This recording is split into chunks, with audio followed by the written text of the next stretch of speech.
आप सभी का मैं प्रभु यीशु मसीह के पवित्र और मधुर नाम में आज की शाम एक बार फिर से मैं स्वागत करता हूं। जितने इस वक्त मेरे साथ लाइव पर हैं, मैं आप सभी का धन्यवाद भी करता हूं कि आप हर दिन की भांति अपना कीमती वक्त निकालते हैं हमारे पेज के लिए, हमारी इस लाइव के लिए। और जितने, यदि कोई आप में से कोई नए हैं, मैं आपका भी स्वागत करता हूं प्रभु यीशु मसीह के पवित्र नाम में इस पेज की ओर से। आप सभी का धन्यवाद, बहुत दिल से बहुत शुक्रिया, क्योंकि आप प्रभु में हम सब एक ही हिस्सा, एक ही अंग बनते हैं। और कुल मिलाकर नए यरूशलेम की ही तो तैयारी है। नया यरूशलेम स्थायी जगह, आत्माओं की जगह, वास्तविक आत्मा जिस जगह से आई है उसी जगह पर जाना है। और ये बोझ भी इसीलिए परमेश्वर ने दिया है।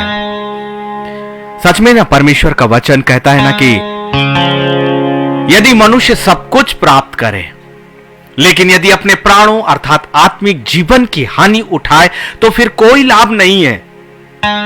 यह सच्चाई मैंने देखी, समझी और जानी। और तब तो इस संसार में परमेश्वर का अनुग्रह और उसकी दया से सब कुछ मुझे मिला है। एक अच्छी आमदनी मेरे पास खुदा ने दी, अनाथ होने के बावजूद भी। एक अच्छा एजुकेशन दिया, सरकारी स्कूल में पढ़ने के बाद और सरकारी कॉलेजेस में पढ़ने के बाद भी। एक अच्छे पद और प्रतिष्ठा दी परमेश्वर के अनुग्रह और उस बुद्धि से। लेकिन यिर्मयाह 29:11 मेरी माता के घर में रचे जाने से पहले मेरे परमेश्वर की ओर से था। और वास्तविक उसका अनुग्रह जो कीमत है ना, उसकी कोई कीमत नहीं है। परमेश्वर का अनुग्रह हमें जीवन देता है। इस संसार की हर चीजें आएंगी और जाएंगी, और आने के बाद यदि नहीं भी गई तो हमारी इस शरीर की मृत्यु के साथ सब कुछ समाप्त हो जाएगा। सब कुछ, आपका वैभव, आपका धन, आपका एजुकेशन, आपके लोग, आपके रिश्ते, आपका परिवार, आपका सब। लेकिन यदि खुदा ना मिला ना तो अनंत जीवन और स्थायी जिंदगी, वास्तविक हानि तो वही है। मनुष्य कभी परमेश्वर का चुनाव नहीं करता, परमेश्वर करता है चुनाव। इसलिए यदि आपकी जिंदगी में यदि कुछ खोया होगा ना, तो जान लीजिए वो इसलिए कि परमेश्वर आपके साथ चलना चाहता था, इसलिए आपके साथ चलने वाले संसार को उसने अलग कर दिया। मेरे परमेश्वर की सोच और मनुष्य की सोच में जमीन और आसमान का अंतर है। खुदा के लोगों, आत्मिक साम्राज्य इस समझ से कभी भी समझा नहीं जा सकता, लेकिन वो परमेश्वर आपके साथ चलता है और चलना चाहता है। और जब वो चलना चाहता है तो पूरी संपूर्ण कायनात को वो आपसे अलग करेगा, क्योंकि मेरे खुदा की कायनात इस संसार के कायनात के सामने बहुत ऊंची है। मेरे पवित्र परमेश्वर के पैर जहां पर पड़ते हैं ना, वो पृथ्वी थरथरा उठती है।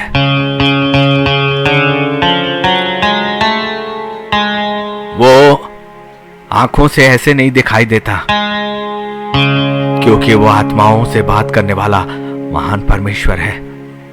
आत्मिक जिंदगी वही है। दौड़ को पूरी करें। बहुत है जो बुलाए हुए, लेकिन चुने हुए बहुत कम, और उनमें से भी दौड़ को पूरी करने वाले बहुत कम। अंतिम दौड़ वहां पर पूरी होगी जब नए यरूशलेम में आपका नाम जीवन की किताब में लिखने के बाद महान सिंहासन तक ना पहुंच जाए। स्थायी आत्मिक जिंदगी सच में वही है। एक औपचारिकताओं में लूसीफर ने हमें बदल कर रख दिया है, झूठी धार्मिकता में, जिसमें हमारा मन, हमारे विचार हमें खुद को धर्मी ठहराते हैं और हमारी जुबान हमें धर्मी घोषित करती है। लेकिन आप धर्मी और धर्म के योग्य तो तब पहुंचोगे जब नए यरूशलेम में प्रवेश करेंगे, और वो अधिकार सिर्फ यीशु मसीह नासरी को है कि उसके पवित्र लहू से धुले बगैर और न्याय की वेदी का सामना किए बगैर, और वो न्याय के सिंहासन पर न्याय का राजदंड केवल यीशु मसीह के हाथों में होगा, और सारी आत्माओं को उसके सामने खड़ा होना ही होगा। इस जिंदगी में चाहे आपने कुछ भी किया हो, सारी बातें एक ही बार में नकारी जा सकती हैं कि मैं तुम्हें नहीं जानता। इसलिए अभी वक्त है कि आप उसे जान जाइए, आप उसे जान जाइए। तभी तो वो कहेगा, मेरे बेटे, मैं तुझे पहले से जानता और जानते थे, तूने अपनी दौड़ को पूरा किया है। लाइन को स्टार्ट बहुत करते हैं, विसिल बजती हर लोग दौड़ते हैं, जितने पार्टिसिपेट है सब दौड़ते हैं, लेकिन इनाम तो 3 को, और उनमें से पहला पहले को मिलता है। दौड़ते तो सब हैं, पूरा करें जब तक कि वो अनंत जिंदगी आप ना प्राप्त कर सके। संसार को अपनी दौड़ ना अपने अनुसार दौड़ने दीजिए। किसी को धन का लालच है, वो धन के पीछे दौड़ रहा है। किसी को मान और सम्मान का, वो उसके पीछे दौड़ रहा है। कोई परिवार के पीछे। परमेश्वर ने दिया है आपको सुंदर परिवार, लेकिन कभी भी परिवार मेरे परमेश्वर की बराबरी नहीं कर सकता। ये संसार के रिश्ते परमेश्वर के रिश्तों के सामने कुछ भी नहीं। इसीलिए तो अपने आप का इनकार करो, वरना अब्राहम से परमेश्वर उसका एकलौता ना मांगता। हर बार में दौड़ में परीक्षाएं आएंगी जीवन के हर पल में, लेकिन हर परीक्षाओं को जैसे जैसे आप पार करते चले जाओगे ना, आपका वो आत्मिक लेवल भी प्रभु बढ़ा देगा, और आपके प्रति प्रेम भी, और एक नई ताकत और नई सामर्थ मिलेगी आपको। विश्वास करिए, मेरी जो शुरुआत थी वो बहुत थोड़ी सी थी, लेकिन अब ये दौड़ जैसे जैसे आगे चलती जा रही है, नई मजबूती, नया लेवल मिलते जा रहा है। संपूर्ण अभी नहीं हुए, हम सब एक साथ जाएंगे, ऊपर उठाए जाएंगे। और ये सच है, क्योंकि अनगिनत आत्माओं को पितमुस टापू में यूहन्ना ने देखा है कि वो आत्माएं हैं जो न्याय के बाद, 7 तुरहियों के फूके जाने के बाद पहुंच रही हैं नए यरूशलेम में। क्यों नहीं हमारी गिनती उनमें हो अनंत काल की जिंदगी के लिए। सब कुछ सच में यही रह जाएगा, सच में यही रह जाएगा। आप और मैं कभी भी परमेश्वर को धोखा नहीं दे सकते। आइए बहुत एकदम नया गीत जो पहली बार मैं पब्लिक में लेकर आ रहा हूं। तेरे दर पे आके कहां जाऊं, तू ही बता, जीवन का तू आसरा। तेरे दर पे आके कहां जाऊं मेरे खुदा, मेरा तू ही खुदा है। एक ही संबंध। आइए, बहुत खूबसूरत और एकदम नई आराधना है। ये एक मनु का समर्पण है अपने परमेश्वर के सामने, और दौड़ को हमें पूरी करना है। आइए,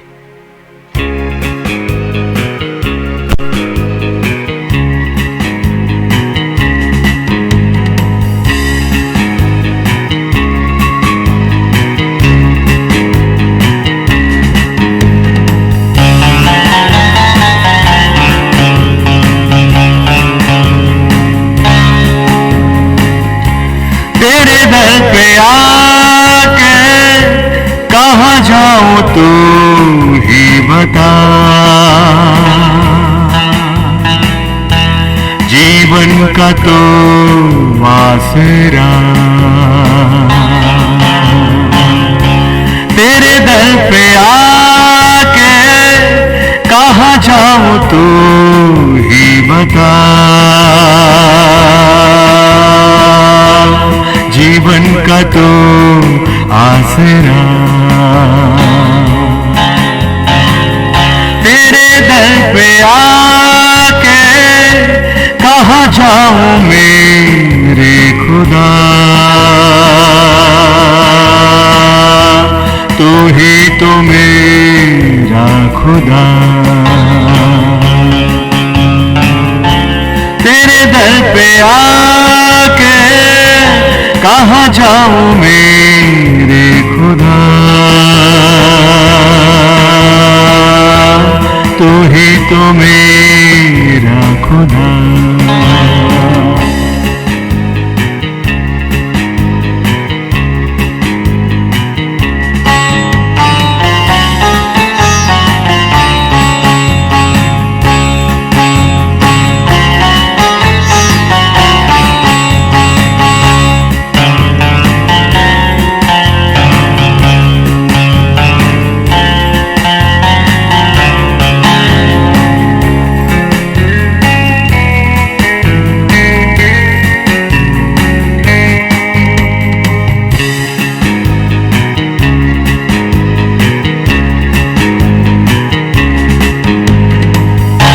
मार्ग सत्य जीवन तो है, जीवन का रास्ता यीशु तो है।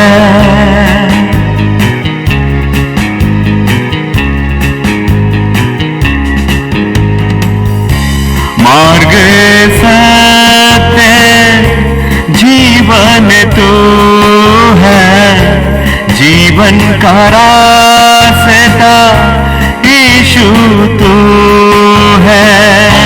तेरे हाथों में आके किसको मैं थामूं खुदा, जीवन का तो आसरा। तेरे हाथों में आके किसको मैं थामूं खुदा, जीवन का तो आसरा। तेरे दर पे आके कहाँ जाऊं तू ही बता, जीवन का तो आसरा।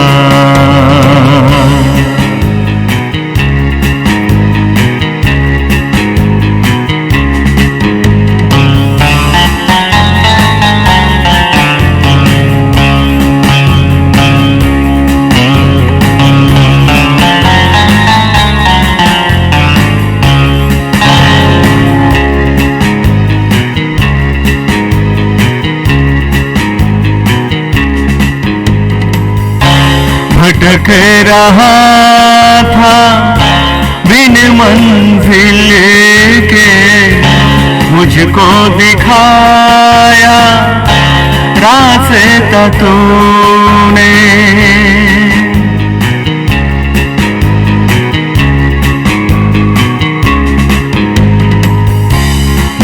रहा था बिन मंजिल के, मुझको दिखाया रास्ता तूने।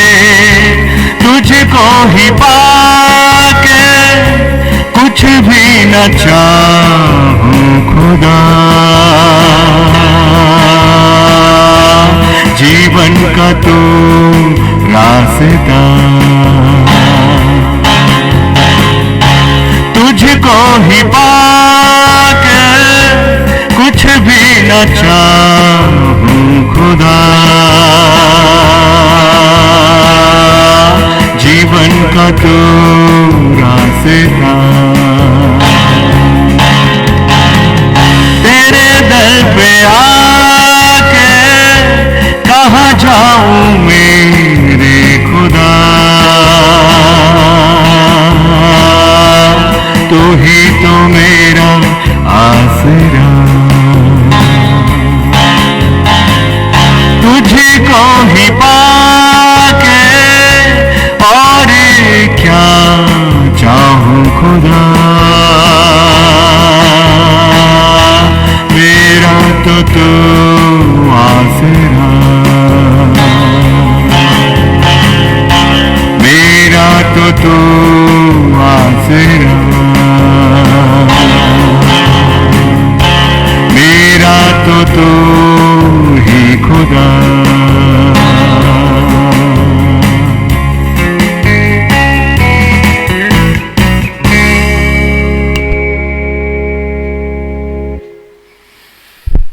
बुलाए हुए तो बहुत हैं, सच में बहुत हैं, और एक दौड़ तो बहुत लोग प्रारंभ करते हैं, जीवन की भी, परिस्थितियों की भी और आत्मिक जिंदगी की भी।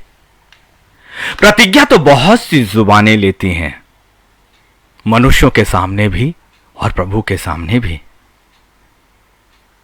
उत्तेजना में मन फैसला तो कर देता है, चाहे वो परमेश्वर के चंगाई को देखकर कुछ समय के लिए, परमेश्वर के उस उपाय को देखकर कुछ समय के लिए, परमेश्वर के द्वारा दिए गए सहारे को देखकर कुछ समय के लिए एक उत्तेजना रहती है।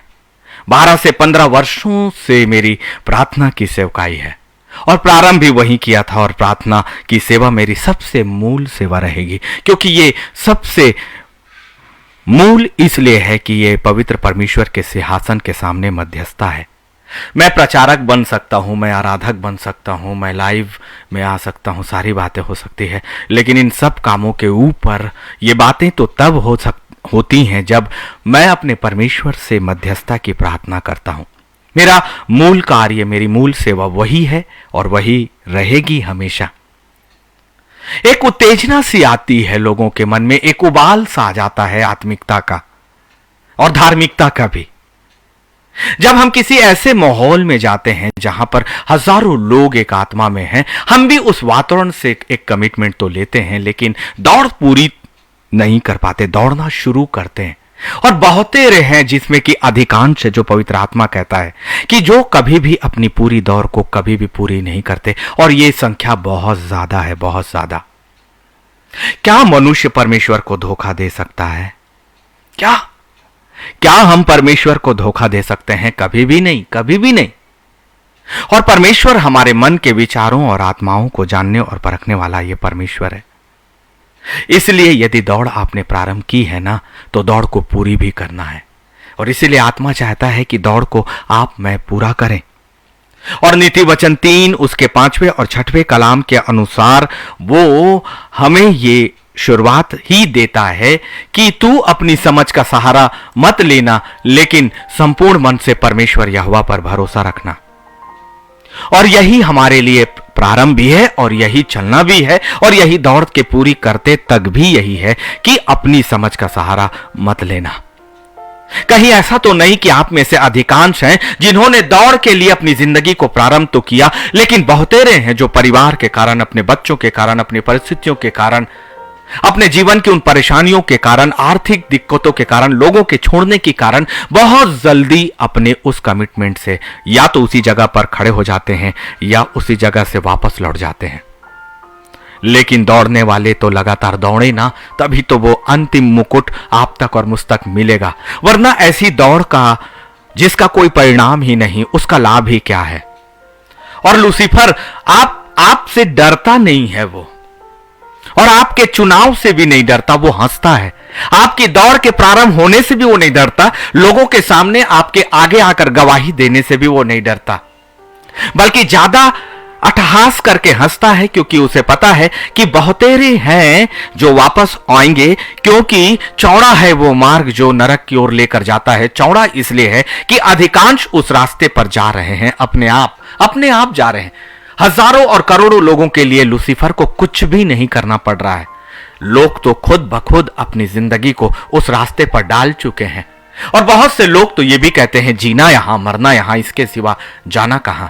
नहीं, मरने के बाद तो जाना ही है। और जाना कहां? दो ही जगह, यह निश्चित है। या तो अंधेरे की उन सीमाओं के अंतर्गत अनंतकाल की झील में, या परमेश्वर के साम्राज्य के सामने उसकी तेज में। तो हमें तो पता है, जो वचन को जानते हैं उन्हें पता है, और लूसीफर भी यह जानता है बहुत अच्छी तरह से। जाना तो है कहीं ना कहीं, यह तो तय है। यह तय है कि आत्माओं का दो मार्ग होगा, वो कहीं ना कहीं जाएगी। लेकिन या तो वो अंधकार की उन अनंतकाल की झील में जाएगी, या पवित्र परमेश्वर के सामने जाएगी। चुनाव अभी आपके पास है। इस जिंदगी में, इसी जिंदगी में फैसला आपको करना है कि दौड़ को पूरी करना है, वो दौड़ जो आपने प्रारंभ करी। बहुतेरे हैं जो बहुत आगे तक भी निकल जाते हैं, बहुत आधे बीच में रहते हैं, कुछ प्रारंभ में रहते, कुछ रास्तों पे रहते हैं। और रास्तों में रहते ही, क्योंकि परमेश्वर की संगति हमेशा बढ़ती की है, परमेश्वर और पवित्र आत्मा तो हमेशा साथ चलता है। और जब तक कि आपकी आत्मा मलिन है, पवित्र है, परमेश्वर के साथ वास्तव में जुड़ी है, सामर्थ के काम होंगे। बहुत से लोग अपनी बातों का बखान करना नहीं भूलते हैं खुदा के लोगों। और ये वचन मेरे लिए भी है कि मेरी प्रार्थना से ये हो गया, मैंने ये किया तो ये हो गया। ऐसा कैसे कह सकते हो आप?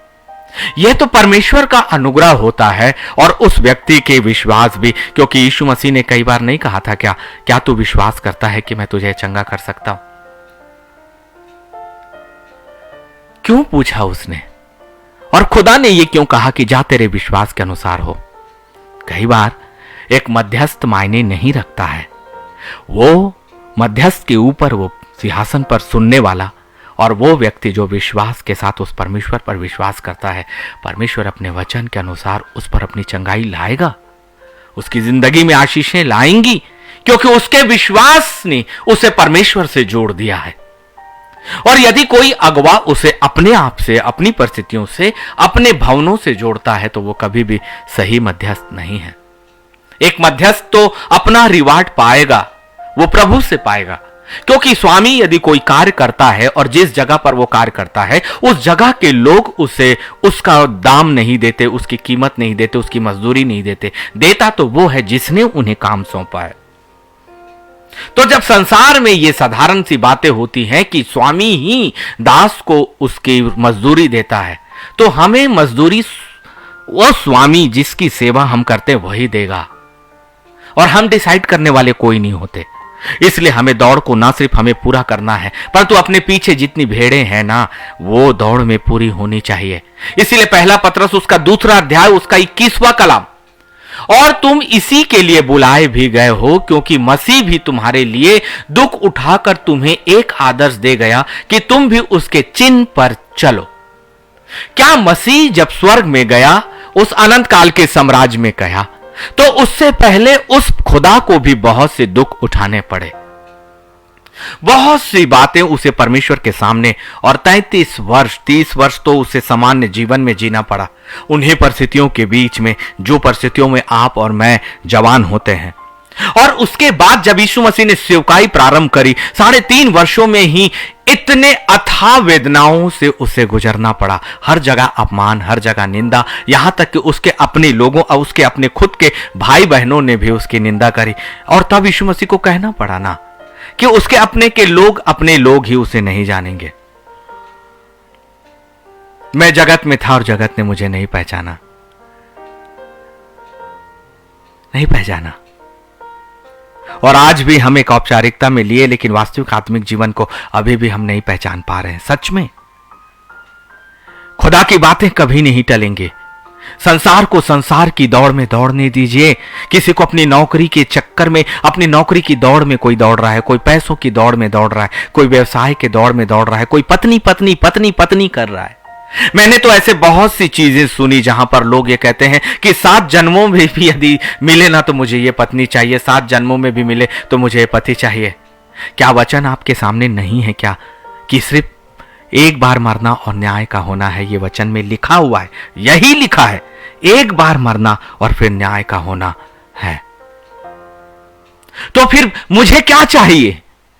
मुझे केवल मसीह चाहिए। और आपको क्या चाहिए? मुझे मेरे खुदा का, यहोवा सेनाओं का पवित्र परमेश्वर यहोवा चाहिए। और आपको क्या चाहिए? मुझे केवल पवित्र आत्मा चाहिए। और आपको क्या चाहिए? क्योंकि इस संसार में कोई भी मुझे अपनी दौड़ तक नहीं ले जा सकता, क्योंकि वो दौड़ तो आत्मिक रास्ता है और आत्मिक क्षेत्र है। वहां संसार का मनुष्य मुझे नहीं लेकर जाएगा, परंतु ये संसार की लालसाएं और अभिलाषाएं मुझे खींचती है। यदि मैं प्रभु में हूं तो मैं कहूंगा मुझे हर समय, हर जन्म में नहीं, हर समय, हर पल, चाहे मैं यहां रहूं चाहे आत्मा की जगह पर रहूं, मुझे मेरा खुदा चाहिए, मुझे मेरा खुदा चाहिए। दौड़ कौन सी? इस संसार की, इस संसार की रिश्तों की, कि वास्तविक दौड़ है? दौड़ को पूरी करो। इसलिए वचन ये कहता है, पहला पत्रस 2 और 21 में, यदि खुदा ने आपका चुनाव किया है ना, तो यहां पर लिखा हुआ है बड़ी स्पष्टता के साथ, तुम इसलिए बुलाए भी गए हो क्योंकि मसीह भी तुम्हारे लिए दुख उठाकर तुम्हें एक आदर्श दे गया कि तुम भी उसके चिन्ह पर चलो। क्यों उसके चिन्ह पर? जैसा उसने किया वैसा, वरना कोई और दूसरा नहीं है। यीशु मसीह ने क्या कहा था? मार्ग, सत्य और जीवन मैं हूं, बिना मेरे द्वारा कोई पिता के पास नहीं पहुंच सकता है। और वचन में से ना तो एक शब्द मनुष्य हटा सकता ना घटा सकता। मार्ग, सत्य और जीवन, ये तीनों चीजें आत्मिक मार्ग के विषय में। आत्मिक सच्चाई यह है कि आपकी जिंदगी इस संसार की जिंदगी, शरीर की जिंदगी नहीं, परंतु आपकी जिंदगी आत्माओं की जगह की है, अनंत काल के साम्राज्य के लिए हो। अपने आप को पहचानो। जो आईना आपको दिखाता है वो केवल शरीर को दिखाएगा, क्योंकि आईने की क्षमता इस संसार तक है। लेकिन जब पवित्र आत्मा के सामने खड़े होगे तो पवित्र आत्मा आपके आत्मा के स्वरूप को दिखाएगा, क्योंकि वो आत्मिक है। कौन सा दर्पण, कौन सा मिरर आप यूज कर रहे हो? इस संसार का? ये रूप संसार का ना। जब आप हर साल देखते चले जाओगे, आपके बाल पकते नजर आएंगे, आपकी हड्डियां झुकती नजर आएंगी। ये आईना ये दिखाएगा, ये सच, वो भी सच है। और जब संसार में कहते हैं कि आईना झूठ नहीं बोलता, तो पवित्र आत्मा तो सत्य का ही आत्मा है। आईने में भी धोखे होते हैं। आजकल कई तरह के ग्लास होते हैं, वो वास्तविक स्वरूप नहीं दिखाते।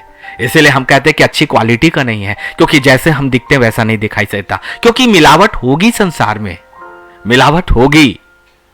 लेकिन वचन में क्या लिखा है? और सत्य का आत्मा आएगा तो तुम्हें सत्य की बातें बताएगा और तुम स्वतंत्र हो जाओगे।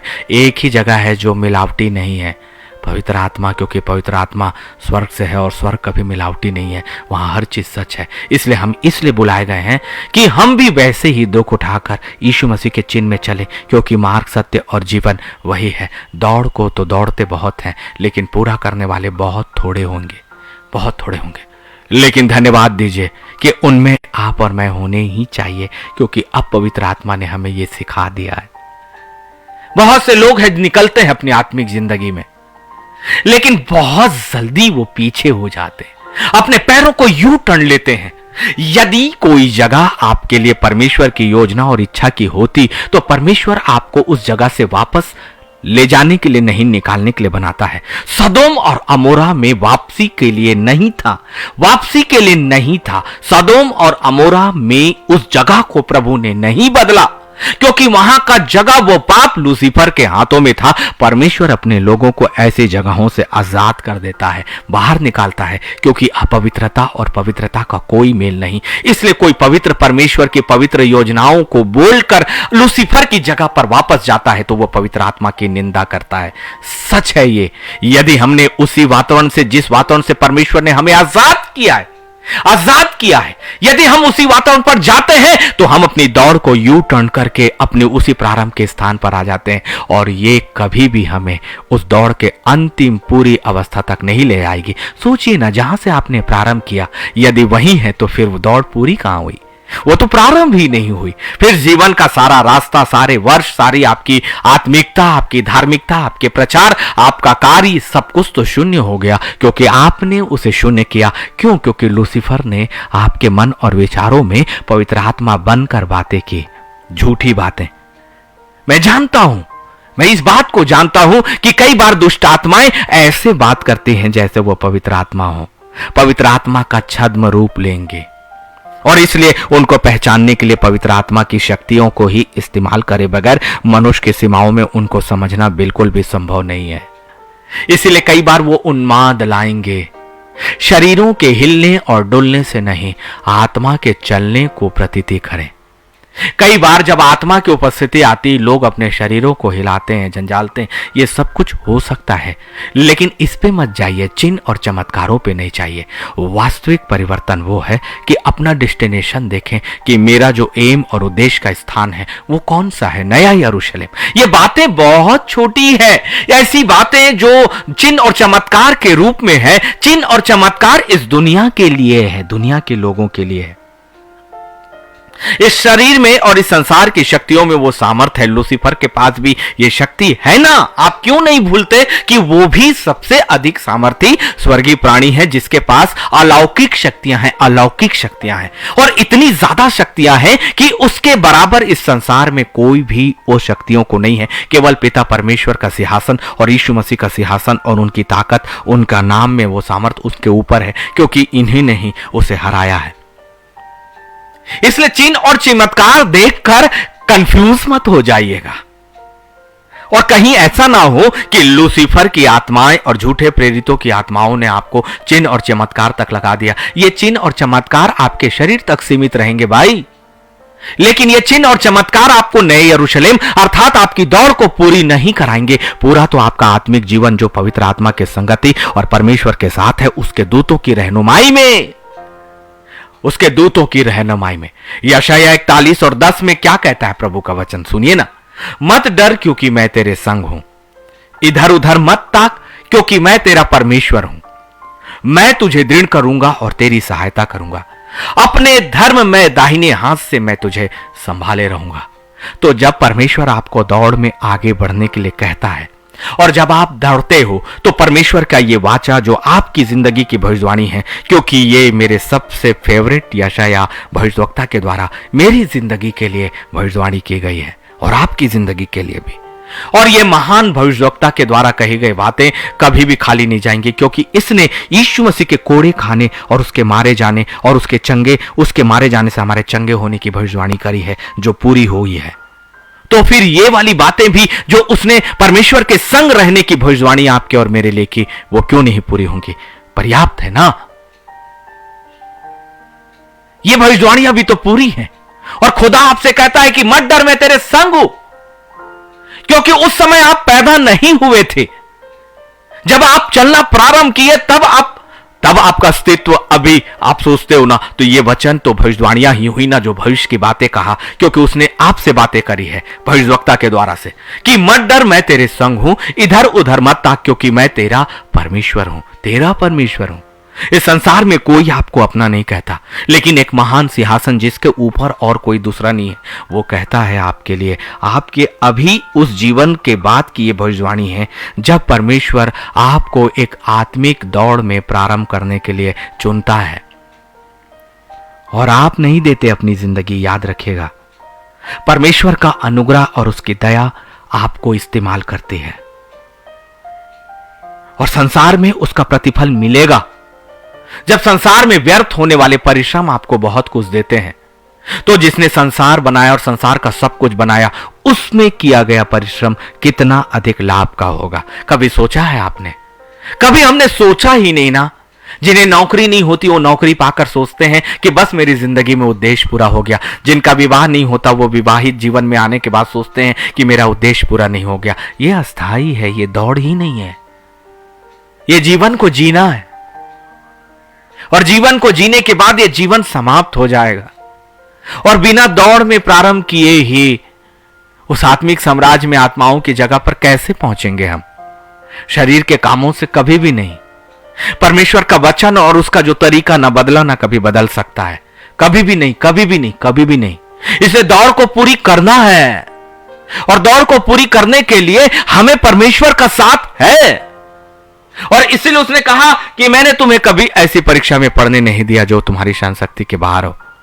आपके लिए भविष्यवाणी हो चुकी है कि मत डरो, अपने आप को अकेला देखकर मत डरो। जब दुनिया आपको छोड़ दे तो मत डरो, जब परिस्थितियां आपके पूरी तरह से विपरीत हो जाएं तब मत डरो, जब आप अकेले हो जाओ तो मत डरो, जब आपके बटुए में एक सिक्का भी ना होना तो भी मत डरो। सच में मत डरो। यदि परमेश्वर की योजना है ना तो कई दिन भूखे रखने के बाद भी आपके शरीर से आपकी आत्मा निकलेगी नहीं, सच में नहीं निकलेगी। और यदि परमेश्वर की योजनाएं और परमेश्वर आपके साथ है ना तो दुनिया में सारे लोग भी छोड़ दें तो भी आप कभी अकेले नहीं होगे। एक दिन बड़ी भीड़ आपके पीछे चलेगी, आपके पीछे चलेगी और आपकी जिंदगी उनके लिए उपयोगी हो जाएगी। आप सोचते हो ना कि मेरी जिंदगी की उपयोगिता ही क्या है जब मेरे पास अभी इस संसार में नहीं है। आत्मिक साम्राज्य में बहुत कुछ बड़ी बड़ी योजनाएं बनती रहती हैं जब आप इस संसार में अकेले होकर अपने घुटनों में अपने परमेश्वर के सामने भिलकते रहते हो, भिलकते रहते हो, भिलकते रहते हो। धैर्य की आत्मा को मांग लीजिएगा और पवित्र आत्मा से ये प्रार्थना करिएगा कि जो यीशु मसीह को जो सामर्थ्य मिली है वो मुझे भी मिल जाए, क्योंकि पिता तू दो संतानों में भेद तो नहीं करता। मैं जानता हूँ कि ये परिस्थितियाँ हैं और ये इसलिए है कि मैं तेरा इन परिस्थितियों के लिए धन्यवाद करता और करती हूँ, क्योंकि मुझे दौड़ में तूने निकाला है पिता। और यदि तूने निकाला है तो तेरे वचन के अनुसार जो यशायाह 41:10 में तूने मेरे लिए कह दिया कि मत डर, मैं तेरे संग हूँ, इधर उधर मत ताक, तो मैं नहीं ताक रहा। मैं तेरी वेदी के सामने आ गया हूं, तेरे सिंहासन के सामने, तेरे वचन पर विश्वास करके, क्योंकि जो तूने कह दिया सो कह दिया। तूने कह दिया कि मत डर, तो मैं नहीं डरता। वो डर और भय को भी मैं पूरी तरह से नकारता हूं। क्यों नहीं अपनी उस ताकत और उस सामर्थ को जो परमेश्वर के वाचा के द्वारा आपको मिली है उसे इस्तेमाल करते हैं। अपनी दौड़ को पूरा करें, अपनी दौड़ को पूरा करें। जिसे प्रारंभ किया हो उसे पूरा करना ही है। और तभी दौड़ जब तक पूरी नहीं की जाती तब तक वो प्राइज हमें नहीं मिलता, इसलिए संपूर्णता तक नहीं पहुंचेंगे। दौड़ने वाले बहुत है, हजारों हैं, हजारों हैं, लाखों हैं, कमिटमेंट करने वाले हजारों और लाखों हैं, लेकिन जो अंतिम लाइन तक पहुंचेगा वही तो मुकुट का अर्थात नई जिंदगी, अर्थात आत्मिक जिंदगी, अर्थात नए यरूशलेम को प्राप्त कर पाएगा। वरना सारा प्रचार, सारे कार्य, सारी धार्मिकता, आपका भुगतना, इतने वर्षों की आपकी वेदना, आपका अकेला रहना, सब कुछ व्यर्थ जाने दें क्या? अपने हाथ को क्या हम लूसीफर के सामने फैला दें क्या? कभी नहीं। परख कर देखिए कि परमेश्वर कैसा भला है। सच में बहुत बार आपको कुचला जाना होगा, कुचलते जाइए, कुचलते जाइए, मसलने दीजिए ना। और जितना अकेला हो जाए ज्यादा अच्छा है, ताकि परमेश्वर आपसे आके बातें करे। मेरे बेटे, मेरे बेटे, इसलिए कि अपवित्र को उसने बाहर कर दिया, अपवित्रता को आपकी जिंदगी से बाहर कर दिया, क्योंकि मेरा पवित्र परमेश्वर पवित्र है, इसलिए उसके पैर पवित्र जगह पर पड़ेंगे। इसलिए उसने आपको पवित्र जाना है, धर्मी जाना है, और इसलिए उसने दुनिया और संसार को उस भूमि के चारों ओर, वैसे ही जब वो सीनै पर्वत के चारों ओर उतरता था तो चारों ओर उसने बाड़े को बांधने की आज्ञा दी थी, वैसे ही वो संसार से अपने दूतों को आज्ञा देता है कि मेरी संतानों के चारों ओर एक बाड़ा बांध दो। अब अकेला तो मूसा ही गया सीनै पर्वत पर, परमेश्वर की वेदी के सामने, उसके चेहरे के सामने, परमेश्वर के नूर के सामने अकेला गया, अकेला, अकेला गया। एलिया भी अकेला पर्वत पर चढ़ा, अकेला और अकेला। तो क्या ये काफी नहीं है? दाऊद भी अकेला सामने आया, अकेला, अकेला, अकेला। यूसुफ के साथ भी उसका घराना, उसका परिवार, उसके प्रिय लोग नहीं थे। अकेला, अकेला, अकेला। समझिए मेरे परमेश्वर को, उसके प्रेम को, जिसे आपने सब कुछ खो जाना समझा है, वो दौड़ में वो आपको पूरी कराने की तैयारी कर रहा है, ताकि वो सामर्थी दौड़ और आत्मिक मार्ग में आत्मा ही लेकर जाएगा। और आत्मा अपनी सहभागिता मनुष्यों के साथ नहीं बांटता, कभी नहीं बढ़ता, क्योंकि मनुष्य उसकी तुलना कर ही नहीं सकता। कहां अपवित्र और पवित्रता का मेल कहां है? इतनी बहुमूल्य चीज को छोड़कर ऐसे समय में जब बहुमूल्य परमेश्वर आपके पास उतरकर बहुमूल्य मार्ग पर और अनंत काल की जिंदगी के लिए आपको लेकर बढ़ रहा है, आपने अपने आप को, अपने हाथों को पीछे कर दिया और मनुष्यों को देखने लगे जैसे लूत की पत्नी ने सदोम और अमोरा की ओर अपनी दृष्टि को उठाया और कभी भी उस जगह से आजाद नहीं हुई, बल्कि बांध दी गई, बंध गई, पत्थर बन गई, नमक का खंभा बन गई। ऐसा हमारे साथ भी होता है, हमें लगता है, लेकिन एक बार पलटकर उस जगह को देखना जहां से परमेश्वर ने हमें बाहर लाया, हमें दौड़ में रोक सकता है या दौड़ में हमें वापस कर सकता है। अपनी आंखें पवित्र परमेश्वर की ओर ही उठाएं, क्योंकि इसीलिए दाऊद ने कहा कि मैं अपनी आंखें पर्वतों की ओर उठाऊंगा, मुझे सहायता कहां से मिलेगी। इसीलिए मूसा भी सीनै पर्वत पर अकेला गया, क्योंकि परमेश्वर की योजनाएं मनुष्यों से ऊपर करती हैं और उन्हें पवित्र सिंहासन की ओर लेकर जाती हैं। और वहां से वो खाली नहीं आया, परमेश्वर के तेज को लेकर आया, परमेश्वर के तेज को लेकर आया। यूसुफ अकेले गया लेकिन खाली नहीं गया, परमेश्वर का अधिकार उसे मिला। दाऊद अकेले निकला लेकिन परमेश्वर की सामर्थ को पा पाया। यही तो वो तरीका है जो खुदावन कहता है यशायाह 41 और उसके 10 में, मत डर क्योंकि मैं तेरे संग हूं, इधर उधर मत ताक क्योंकि मैं तेरा परमेश्वर हूं, मैं तुझे दृढ़ करूंगा और तेरी सहायता करूंगा, अपने धर्म हाथ से मैं तुझे संभाले रखूंगा। पर्याप्त है ये बातें, इसीलिए मत डरिए। यस, इसीलिए कुलुस्सियों 2 और 6 कुछ बातों को आपको समझाता है। कुलुस्सियों 2 उसका 6, सो जैसे तुमने मसीह यीशु को प्रभु करके ग्रहण कर लिया है, वैसे ही उसी में चलते रहो, उसी में चलते रहो, स्थिर रहने नहीं। जहां आपकी आत्मिक सेवा में ठहराव आया कि आप जो कर रहे हो उसी को अपनी आत्मिक सेवा, अपनी दौड़ मानते हो, तो वचन के अनुसार पवित्र परमेश्वर की दौड़ लगातार होती है। इसीलिए तो मैं 2009 की अपनी वो शुरुआत देखता हूं, फेसबुक लाइव में मैं अपनी शुरुआत देखता हूं 14 फरवरी 2022, ज्यादा नहीं गया है, यही वर्ष है जो प्रारंभ हुआ है 14 फरवरी, और उस दिन वैलेंटाइन डे था और खुदा ने मुझे वैलेंटाइन पर ही कि मेरा वैलेंटाइन पर प्रचार दिया है। यदि आप चाहें तो इस पेज के उस वीडियोस पर जा सकते हैं और वहां परमेश्वर ने बड़ी खूबसूरती से समझाया कि मेरे प्यार से बढ़कर और कोई दूसरा प्यार नहीं है। और ये छोटी बात नहीं, बहुत बड़ी बात है। जब परमेश्वर के प्यार को आप अपनी जिंदगी में बहुमूल्य और केवल उसी को मानने लगो, इसका मतलब आप संसार से अलग होकर आत्मिक साम्राज्य की ओर देखना शुरू कर देते हो, क्योंकि यही बातें तो हैं जो आपको इस संसार में वापस लेकर जाती हैं। इसीलिए खुदावन कहता है जैसे तुमने प्रभु को यदि ग्रहण कर लिया है तो उसी में चलते रहो।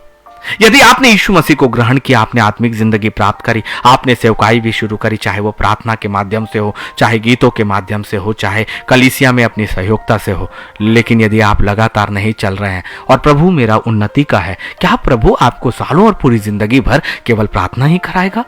आज मैं देखता हूं मेरे खुदा ने ना जाने कितने कितने कार्य मुझे दे दिए और कितने कार्यों को मैंने अंजाम दे दिया। कई बार वो रिपीट करता है, कई बार उन्हें स्टॉप कर देता है, कई बार वो दुष्ट आत्माओं के विरोध में काम कराता है, कई बार वो चंगाई के विरोध में काम कराता है, कई बार एक प्रचारक बना देता है, कई बार वो शिक्षक बना देता है, कभी वो आत्मिक अगवा बना देता है, कभी वो आत्मिक पिता बना देता है, कभी वो आराधक बना देता है। अरे स्वामी जो चाहेगा दास को वो करना पड़ता है भाई। यदि 8 घंटे की मजदूरी है तो पहले घंटे में वो चाहे जो कराए, दूसरे घंटे में जो कराए, तीसरे घंटे में जो कराए। हम तो बंधुआ हैं अपने प्रभु के कि उसने अपनी कीमत देकर हमें खरीदी है ना। जब उसने कीमत देके खरीद लिया तो फिर अपनी सोच और अपनी समझ कैसे हो सकती है? जब हम बिके हुए हैं और हमारे ऊपर अधिकार किसी और का है तो निर्णय हमारा क्यों? और यही सबसे बड़ी बात है कि जिसने खरीदा वो आत्मिक रूप से खरीदा है और आत्मिक जगह के लिए खरीदा है। और इसलिए जब हम अपनी समझ का सहारा लेते हैं तो कभी भी हम उस आत्मिक जगह पर उसके दास नहीं हो सकते, कभी भी नहीं। और फिर परमेश्वर का आत्मा हमें छोड़ देता है, वैसे ही जैसे शाऊल को उसने छोड़ दिया, वैसे ही जैसे लूत को भी उसने छोड़ दिया था, लेकिन अब्राहम के कारण लूत बाहर निकाला गया। यीशु मसीह ने क्या कहा कि यदि कोई वचन न सुने तो अपने पैरों की धूली झाड़ लेना। पहला यूहन्ना 2 और 3 क्या कहता है? यदि आप अपने आप को बोलते हो ना कि मैं मसीह को जानता हूं, मैं परमेश्वर की सेवा करना जानता हूं, मैं आत्मिक जिंदगी को जानता हूं, तो आईना देख लीजिएगा जो पवित्र आत्मा आपको और मुझे सिखाता है। दौड़ को पूरी करिए, दौड़ को पूरी करिए संपूर्णता के साथ। यदि हमारी आत्मिक दौड़ में हमें वो उसका अंतिम लाइन यदि हम नहीं छू पाए तो दौड़ कभी भी पूरी नहीं होती। दौड़ने से कुछ नहीं होता, आधी दूरी दौड़ने से भी कुछ नहीं होता, आधी से ज्यादा दूरी दौड़ने से भी कुछ नहीं होता, लेकिन लाइन तक अपने पैरों को पहुंचाना होगा, तभी दौड़ पूरी मानी जाती है। जब ये संसार में होता है तो आत्मिक दौड़ में भी तो वही है। जब तक आप नए यरूशलेम की पूरी तरह से आपके पैर एक आत्मिक शरीर को प्राप्त करके उस जगह तक नहीं पहुंचेंगे तो फिर दौड़ अधूरी है। पहला यूहन्ना उसका 2 अध्याय उसका 3 कलाम, यदि हम उसकी आज्ञाओं को मानेंगे तो इससे हम जान लेंगे कि हम उसे जान गए। यदि आप ये कहते हो कि मैं उसे जान गया और आप उसकी आज्ञा को नहीं मानते, उसने जो जगह आपको बताई आप उस जगह पर नहीं चल रहे हो, आप अपनी समझ का सहारा लेते हो और डिसाइड करते हो कि मैं इस तरह से परमेश्वर की सेवा करूंगा। कैसे हो गया? एक दास अपने स्वामी पर अधिकार रख सकता है? एक दास अपने स्वामी के घर जाकर अपने मन से किसी कार्य को कर सकता है? तो फिर वो उसका दास ही नहीं हुआ। और आत्मिक जिंदगी की दौड़ तब होती है जब हम अपने आप को पूरी तरह से दास बना दें, बिक जाएं, क्योंकि उसने तो खरीदा ही है। हम तो बिके हुए हैं, मानते नहीं हैं कि हम बिक चुके हैं। हमें लगता है कि हमारी जिंदगी तो हम जी रहे हैं, हमारी जिंदगी में जो कुछ भी हासिल किया वो हमने हासिल किया है, और हम जो आत्मिक दौड़ दौड़ रहे हैं ना वो भी हम डिसाइड करते हैं। लेकिन मेरी जिंदगी में सच कह रहा हूं प्रभु के सामने, मेरी जिंदगी में सुबह भी उस परमेश्वर के साथ और उसकी योजना में होती है, और फिर पूरी सांसें उस योजना में होती है। और मेरा परमेश्वर जब मुझे चलाता है तो आंखों को बंद करके मैं वैसे ही चलता हूं जैसे वो कहता है, क्योंकि दास कभी अपना फैसला नहीं करेगा। लेकिन जिस स्वामी को मैंने चुना है ना, या ये कहें जिस स्वामी ने मुझे चुना और जिस स्वामी ने आपको चुना, वो इस संसार का स्वामी नहीं है, वो अनंत काल का प्रभुओं का प्रभु और राजाओं का राजा है, जिसके हाथ कभी छोटे नहीं हुए और जिसके डैने कभी आड़ से हमें बाहर नहीं निकालते, और जिसका अनुग्रह कभी कम नहीं हुआ, जिसका प्रेम कभी भी नहीं बदला, जिसका व्यक्तित्व कभी नहीं बदला, क्योंकि वो इस संसार का स्वामी नहीं है, अनंत साम्राज्य का स्वामी है।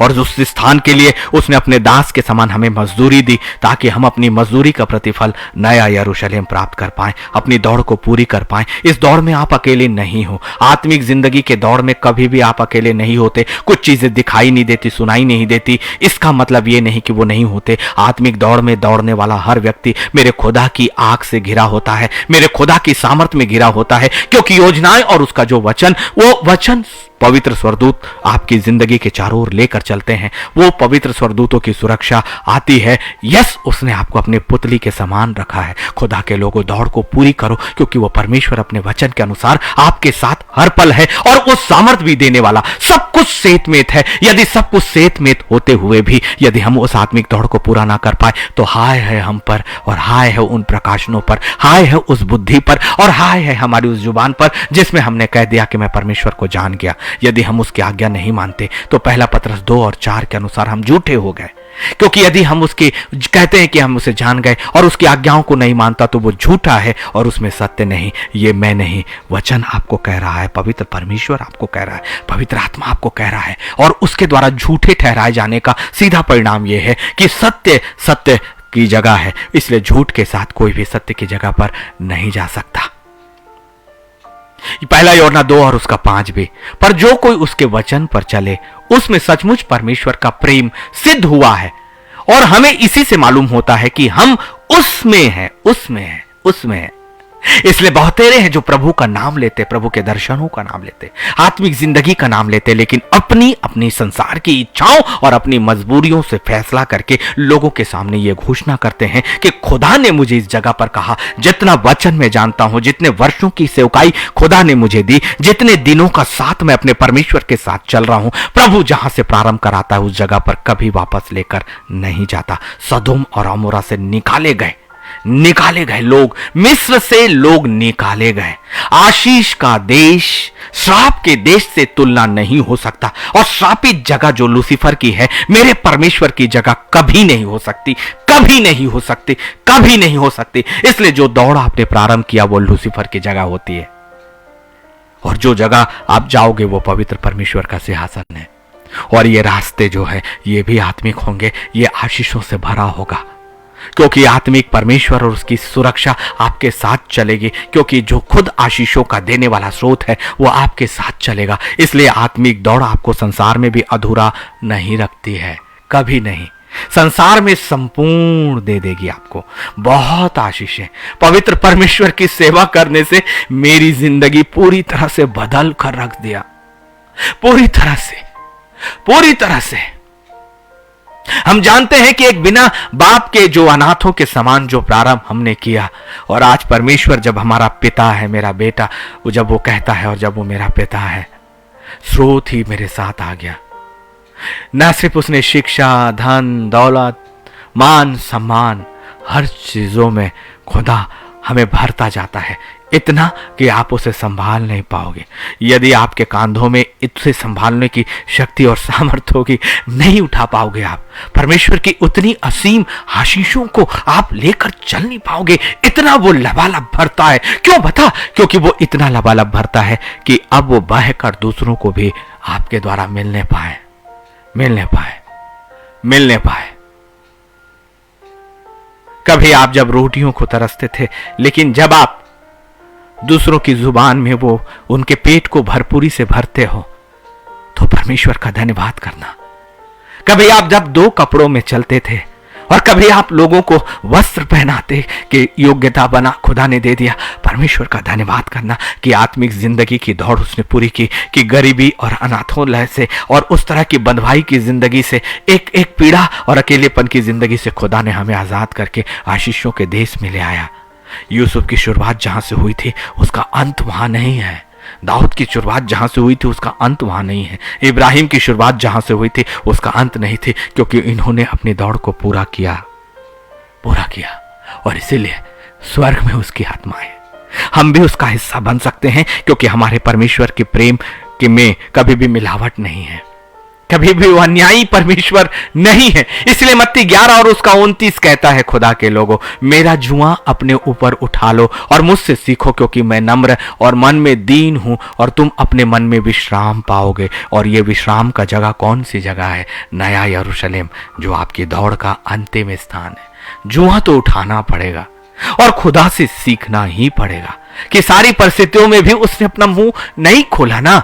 इसीलिए यूहन्ना 15 और 7 भी है कि यदि तुम में मुझ में बने रहो और मेरी बातें तुम में बनी रहें, यदि हम प्रभु में हैं लेकिन प्रभु की बातें हम में नहीं, यदि हम प्रभु की बातें करते हैं लेकिन प्रभु में नहीं है, तो हमें कुछ नहीं मिलेगा। लेकिन यहां कहता है यूहन्ना 15 उसके 7 में, यदि तुम मुझ में बने रहो और मेरी बातें तुम में बनी रहे, तो जो चाहो मांगो वो तुम्हारे लिए हो जाएगा। लेकिन मैं कहता, प्रभु मुझे कुछ नहीं चाहिए, मुझे सिर्फ तू चाहिए। जो क्यों चाहूं जब मेरी चाहत ही एक है, तेरा प्रेम जो कभी नहीं बदलता। तो एक ऐसे खुदा को मैं क्यों ना करूं जिसका प्रेम मेरे लिए स्थायी और जिसका अनुग्रह मेरे लिए बहुत है, जिसने मुझे जिंदगी दी, जिसने आपको जिंदगी दी, जिसने हमें रात और दिन अपनी सांसों से भरा, अपनी अद्भुत योजनाओं से हमारी गरीबी, हमारी निर्धनताओं से उठाकर एक मान और सम्मान की जिंदगी में एक चलने और फलने और फूलने की जगह पे ले आया।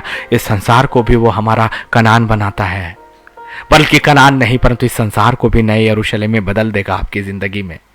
आशीषित जिंदगी, सच में परमेश्वर के साथ चलना, सच में सबसे अच्छी चीज। इसलिए आपको अकेलापन क्यों नहीं लगेगा?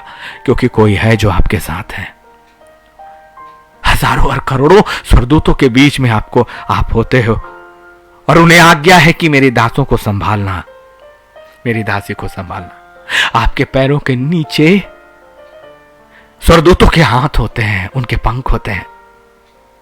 उड़ते तो वो हैं लेकिन अकेले नहीं, आपको लेकर, क्योंकि मेरा परमेश्वर आपके पैरों में कभी ठेस नहीं लगने देता। परख कर देख लीजिए मेरे परमेश्वर को। यदि आपको यकीन नहीं है ना, तो अपने हाथ उठाकर अपने परमेश्वर को परख कर देख लीजिए कि अपनी दौड़ को पूरा करें, पूरा करें, इसे छोड़े मत और यू टर्न मत लीजिए, यू टर्न मत लीजिए, ठहरिए मत। शुरू करने से कुछ नहीं होगा, आधे रास्ते चलने से कुछ नहीं होगा, अंतिम लाइन से पहले पहुंचने से भी कुछ नहीं होगा। लाइन क्रॉस करना है, दौड़ पूरी करनी है, इस संसार के अनुसार नहीं, पवित्र आत्मा और यीशु मसीह के मार्ग और उसके चिन्ह के अनुसार अपनी दौड़ को पूरा करना है हमें। ये आत्मा बार बार हमें उस सच्चाई तक नहीं लेकर जाएगा। परमेश्वर के लोगों, अपनी जिंदगी में सब कुछ हासिल करोगे, लेकिन ये इस संसार के साथ रह जाएगा। परमेश्वर ने आज मुझे न जाने कितने धन धान्य और कितने आशीषों से भरा है, लेकिन इतनी सारी बातें होने के बावजूद सब मुझे व्यर्थ लगती हैं। ना मुझे पहनने का मन करता, नई गाड़ियों का, ना कुछ। इसका मतलब ये नहीं कि मैं कंजूस हो गया, नहीं, मेरी आत्मा बदल गई है, मेरे जीवन का मकसद बदल गया है, मेरी सोच इसलिए बदल गई कि लालसाओं को मेरे परमेश्वर ने कुचल दिया है। ये लालसाएं लूसीफर की साथ थी ना, और वो क्रूस पर कुचली गई। मेरे लिए लूसीफर को चल दिया मेरे प्रभु ने, मेरे लिए। क्यों, कब, कैसे? जब मैंने विश्वास किया कि मेरी ये जिंदगी, शरीर की जिंदगी, शरीर के रिश्तों के लिए नहीं है, खुदाबंद तेरे लिए है, तेरे लिए। दौड़ को पूरी करना है मुझे और आपको भी, तभी वो परमेश्वर आपके साथ चलेगा। आधे और अधूरे पर यदि आपने लौटे तो जान लीजिए मेरा परमेश्वर का मार्ग, पवित्र आत्मा इस संसार से नए यरूशलेम तक की यात्रा करता है और नए यरूशलेम से फिर से इस संसार तक यात्रा करता, वो बीच का नहीं है। और इसलिए जब वो आपको पकड़ेगा तो आपको बीच में नहीं रखेगा। यदि आपने बीच में अपना रास्ता बदल दिया या रुक गए तो जान लीजिए कि वो लूसीफर था, वो लूसीफर था जो चालाकी के साथ छद्म बनकर आपकी धार्मिकता और पवित्र आत्मा बनकर आपसे बातें किया और आपको गलत सलाह दी और आपकी धार्मिकता को ठहरा दिया। यदि आप वही हैं, ये चिन्ह इस बात का है कि आपकी धार्मिकता, आपका कार्य, आपकी सेवकाई यदि वही है जहां पहले थी, तो कभी भी यह रास्ता नहीं हुआ, ये एक स्थान पर ठहर जाना हुआ। और ठहरना कभी भी स्वर्ग में नहीं है, ठहरना कभी स्वर्ग में नहीं है, ठहरना कभी नहीं है। इसीलिए पवित्र परमेश्वर कहता है तुम प्रभु में चलते रहो, चलते रहो, चलते रहो। इसलिए मांगने की क्षमता और ताकत तो जब आएगी जब यूहन्ना 10 और 27 को आप पूरा करोगे। मेरी भेड़ें मेरा शब्द सुनती हैं और मैं उन्हें जानता हूं और वो मेरे पीछे पीछे चलती हैं। भाई, रुकती नहीं है। देखिए ना, वो मेरे पीछे पीछे चलती है। और यीशु कहां है इस वक्त? नए यरूशलेम में। कहां से? इस संसार में। जैतून के पर्वत पर वो फिर से आएगा और आपको लेकर जाएगा। और उसी पर्वत से वो फिर से गया, मरियम की कोख पे आया, लेकिन उस जैतून नाम पर्वत से वो फिर से गया और फिर से आएगा और अब वो आपको लेकर जाएगा। उसकी भेड़ें उसके पीछे चलेंगी तभी दौड़ को पूरा करेंगी। और आप स्थिर होते हो तो जान लीजिए ये स्थिरता वचन के अनुसार कभी भी सही नहीं है। स्थिरता परमेश्वर के साम्राज्य में है ही नहीं, है ही नहीं। रुक जाना परमेश्वर के साम्राज्य में नहीं है। पवित्र शास्त्र ने हमेशा कहा है कि मेरे पीछे आओ, मैं तुम्हें मनुष्यों का पकड़ने वाला बनाऊंगा। यीशु मसीह के पीछे चलो, जैसे उसके राज्य और धर्म की खोज करो। मेरी भेड़ें मेरा शब्द सुनती है और मैं उन्हें जानता हूं, वो मेरे पीछे पीछे चलती हैं। चलते रहो, चलते रहो और दौड़ को पूरी करो। पवित्र परमेश्वर, मैं आपका धन्यवाद करता हूं प्रभु। आपकी आशीष के लिए हम अपने धन्यवाद करते हैं कि हमारी आत्मिक दौड़ के लिए आपने हमें भर दिया प्रभु अपने वचन से। और हमारी दौड़ संपूर्णता के साथ नए यरूशलेम में समाप्त हो जाएगी और उसके बाद भी वो दौड़ चलेगी आपकी स्तुति और आराधना की प्रभु, आपके सामने रहने की दौड़ और अनंत काल के लिए आपको देखना, आपके तेज में रहना, नए यरूशलेम में दौड़ना, चलना, उछलना, कूदना, आपके दूतों की उपस्थिति में उनका आनंद लेना, उनसे सेवा लेना, उनसे अपने पैर दबवाना प्रभु, कितना आनंद का विषय रहेगा। और जब वो संगीत को लेकर हमारे सामने आएंगे और कहेंगे ये देखो ने एक नया वाद्य यंत्र, आप बजाइए और स्तुति करिए। और जब वो स्वर्गदूतों के साथ मिलकर जो हमारे सेवक होंगे आपकी वेदी के सामने, आप कहेंगे मेरी संतानों की सेवा करो। ऐसे सामर्थ्य दूतों को आप लगाएंगे पिता।